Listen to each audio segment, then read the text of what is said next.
Welcome to Music Media Review, the weekly podcast critiquing modern music and media headlines. I'm Jess. Hope you had a nice 4th of July 250th, and thank you for taking the time to stream our bicentennial episode. While we were preoccupied that holiday weekend, Madonna released her 15th album, Confessions II, on July 3rd. She's been recording music 45 years, predominantly in pop, dance, and always artistically drawing attention. It's been a while raving Madonna's music in a new light. I'm pleased to report that Confessions II is worth the hype. This episode, I'll peek back where she left off musically and compare it to its predecessor titled record, Confessions on a Dance Floor.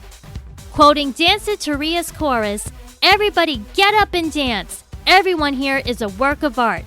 So let's put it all out there on Music Media Review.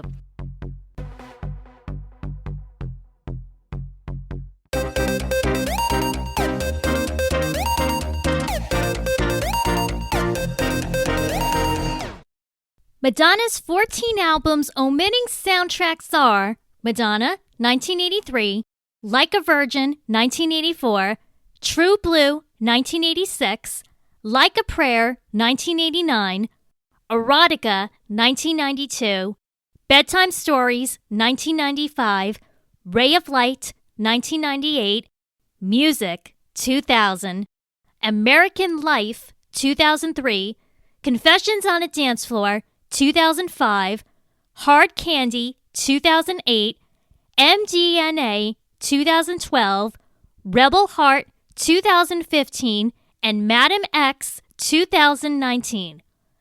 I bet I would have been enamored with Madonna's entrance in the 80s. She's the only exception. I prefer her later work than early stuff. Other than Holiday, Crazy for You, Who's That Girl, and Express Yourself, I felt pop came off cheesy for her personality in the 80s. Riling Up People became Madonna's reputation just as much as the music, when she rolled around in a wedding dress singing Like a Virgin at MTV's first VMAs, had controversy with Pepsi for Like a Prayer's music video of burning crucifixes, released sexual songs and a nude memoir in the early 90s, French kissed Britney Spears and Christina Aguilera at 2004's VMAs opening. And let's not forget, she's occasionally wearing scantily clad clothing. Transitioning out 80s new wave disco to 90s electronica built up diva qualities in freeing her mind. I'm obsessed with Vogue, Justify My Love, Ray of Light, Nothing Really Matters, Take a Bow's A Vulnerable Ballad as my favorite. The 2000s continued Madonna curating dance hits with modern engineering, autotune, synthesized beats, reverb, vocal repetition, music videos, and massive touring. Ironically, I felt the 2010 albums didn't present anything new. Girl Gone Wild is decent off MDNA. 2015's halftime show tried resuming a hot streak I couldn't connect right. A friend of mine and I streamed Madam X's 2021 concert film on Paramount Plus when it first came out. We both concurred the staging was incredible, kinda dragged like a play to then suddenly hearing throwbacks in the middle. Not bad, Madonna surely loves theatrics. It didn't sit well though in 2023 to 2004's Celebrations tour. 5 fans sued her for her late arrivals, causing them no transportation to get home, provocative choreography, and no air conditioning on at venues. The lawsuits were overturned. I've noticed some differences resulting other concert advertisements. Key sketch mats feature transportation or rideshare sections so nobody's stranded. There's cooling stations for outdoor festivals, vendors listing food and drinks for hydration, and sometimes advisory warnings when purchasing tickets, whether age restrictions, light effects, or schedules subject to change. I think Livenation decided to enforce those measures universally, forewarning Madonna's extremities. Needless to say, things were needed to turn around. Confessions II crept up and gave us exactly what was needed. Like I mentioned in Justin Bieber's Speed Demon episode, Coachella boosted a transformation consumers missed. Madonna walked out during Sabrinacarpenter's set April 18, 2026, premiering their duet, Bring Your Love. The promo single was available April 30th, revealing Confessions2's release date. I heard it on Spotify's New Music Friday playlist and saw the music video on MTV Live's Epic Awesome Videos block. Bring Your Love revisits 90s club funk, and Sabrinacarpenter's cameo is like the new Me Against the Music Madonna did on Britney Spears' 2004 In the Zone album. I instantly took a liking to it, believing a revamp would be in play. Honestly enjoyed it more than Sabrina's Man Best Friend album. She was a perfect choice of joining modern pop fans with Madonna's diehards. Superb surprise teasing a first impression at Coachella. Unfortunately, the outfit Madonna wore was stolen from her dressing room, and she's still extremely hurt nobody has come forward. Vogue and Like a Prayer was sung as well. I'll share that link in our episode description for you to check later. Thinking back to the discography I cited, how does Confessions2 rank within and Confessions on a Dance Floor?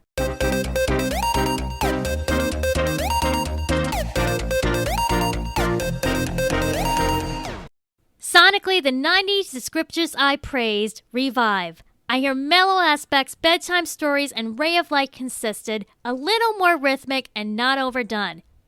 Every track segues into each other, breezing through so smoothly. I complimented Beyonce's 2022 album Renaissance, produced the same way. Very vintage, segueing cleanly as if you're listening to the vinyl or a club DJ mixing one into another. I Feel So Free sounds like a reawakening in the beginning, gradually adding sampled vocals, Madonna's spoken word, and singing. Dance always seemed therapeutic for her. I Feel Free candidly elaborates. Thanks for coming. Sometimes I like to just hide in the shadows, create a new persona, a different identity. I can be whoever I want to be. Honestly, I wish I could be like other people and just not care. But out here on the dance floor, I feel so free. Come on and meet me on the dance floor. Come here, baby. I can give you much more tonight. It's really hard for me to trust people. Can you blame me? I never know what people like me. That's why I like to go dancing. Safety in numbers. Never suspect what goes on in others' minds, right? What does Madonna have left to hide at almost 68 years old? Track 2 says letting down your hair and breathe in the air is good for the soul. Track 3 encourages dancing is one step away. Track 4's Bring Your Love featuring Sabrinacarpenter.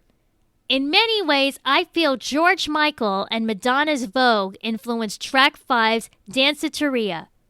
When a cop tricked Georgemichael in a public restroom arrest in 1998, he had the last word spoofing in the single Outside in a disco bathroom music video dressed in a police uniform. It was brilliant. Loved his sense of humor moving his career forward. Danceteria is woven in a YouTube video medley titled Confessions2, the Film.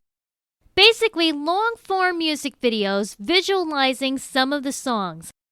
Civilians begin dancing in a public bathroom, joining Madonna and some celeb friends. I recognize Debbie Mazar and Benedict Cumberbatch. Debbie co-starred in Music's 2000 video with Madonna.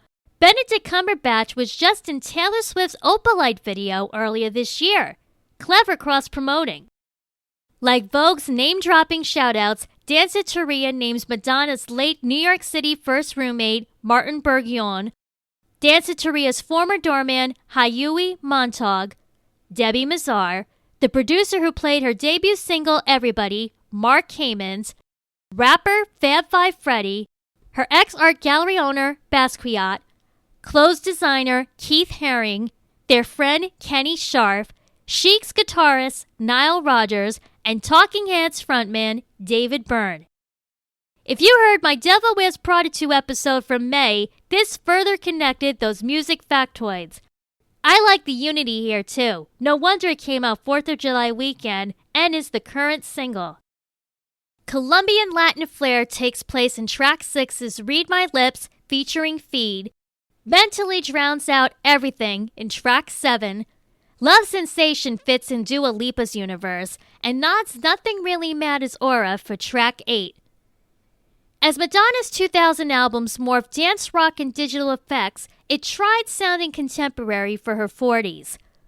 Love Without Words mimics that in track 9, not exactly my taste. Martingarrix is a renowned young dance producer and I think sings backgrounds in track 10's Bizarre. He's not credited and I didn't see anybody else's contribution listed. Could this be a trial stepping in front of the microphone for him? It sounded pretty good. Tracks 11 through 12, School and Fragile, went techno as MDNA, except Fragile mourned Madonna's brother Christopher. He succumbed to pancreatic cancer October 4, 2024 at age 63.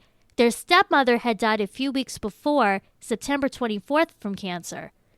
Madonna didn't have a good rapport with her. She never got over losing her biological mother at just 5 in 1963, who suffered breast cancer at 30. Carrying grief could explain the behavior she's ensued. Underrated in my opinion is track 13, My Sins Are My Savior, featuring Stromae. Resembles dreamy early 90s hip-hop dance. Paul Van Haver, also known as Stromae, is a Belgian artist I've read collab with other artists. His French spoken words flow so well with her. My mind equates the beat to Suzanne Vega's Tom Diner. Familiarity helped me liken the end of confessionsIi's tracks. Number 14's Betrayal attributed similar dramatic instrumentation of bedtime stories, like Secret and Take a Bow. Madonna's daughter Lola Leon duets on track 15's The Test, who inspired Ray of Light's Empowerment. Their lyrical mutual support is very beautiful. I'm amazed how many musicians' kids are adhering beside their parents on stage lately. Track 16 concludes LES Girl, Lower East Side Girl, reflecting the first love Madonna attracted living there and taking the change going solo. Powerful ending full circle.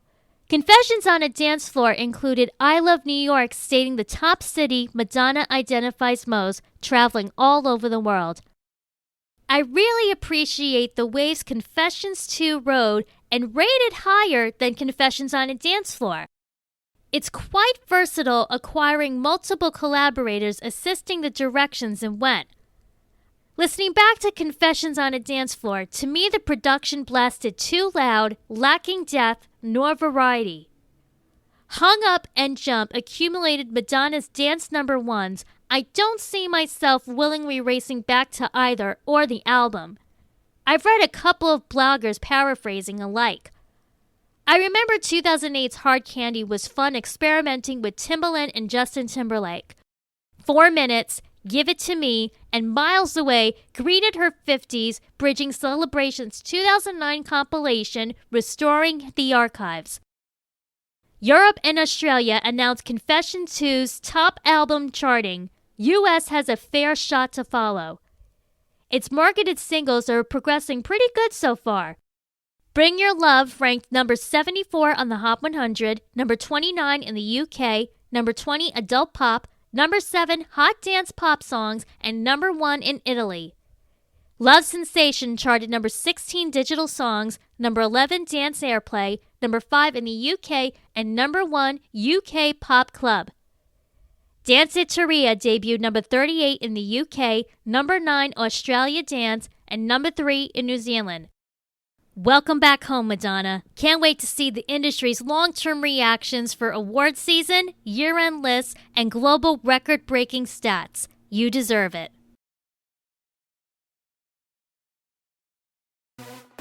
Thanks for listening to this episode. Vote which Confessions album you prefer on our Spotify app episode poll and question on Music Media Review's YouTube channel page. I look forward to your responses.